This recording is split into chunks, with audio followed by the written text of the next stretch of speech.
Are you arrogant, Yes. hard-headed, and high-handed? Mr. Speaker, I have a very serious face, just like yourself. That may sometimes be confused to me, but I'm very straightforward, and I do not beat about the bush.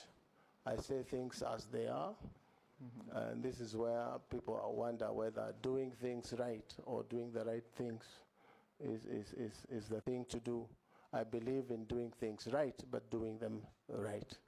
So that sometimes it appears. I have a very strong personality on putting things in order.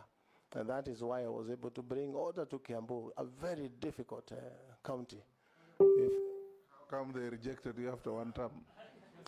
Mr. Speaker, that is a long discussion you and I would have, because you know how elections are done in this country. Yes, Jeanette? Mr. Speaker, the nominee has answered by saying he's not high-headed, he's not arrogant, because he has a very serious face. So does he use his face and his bald head to scare people?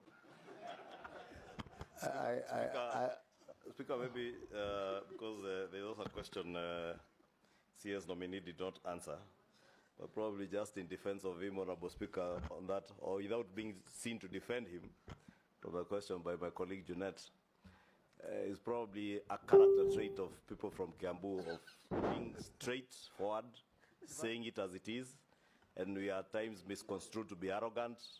But that's just the way we are, Honorable Speaker, those of us who come from Kiambu. So is that what you said, Leader, the burial of the mother of the Speaker?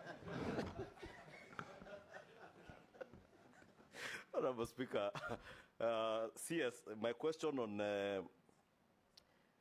the big tech companies is how they're exploiting, and in fact, that article spoke of the work that is usually done by students, housewives, and groups of people who are in a weak position. So what I wanted to hear from you is what policy proposals would you be having to ensure, one, that the big tech companies first conform to our labor laws. Two, they are not exploiting these people because they're in a weak position. Because what they are doing is taking advantage of our students, because they can be paid $2. $2 translates to about 300 shillings an hour. But in the US, nobody will be paid $2 for whatever mundane task you are given.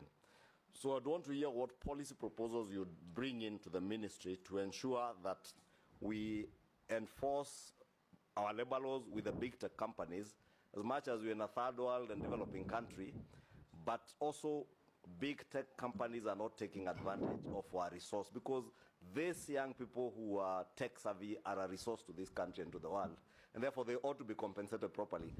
That's the bit CS, I think you did get the question. He's a CS nominee. He's CS not a nominee. CS yet. Yes, it's a good prayer, Mr. Speaker. You will realize,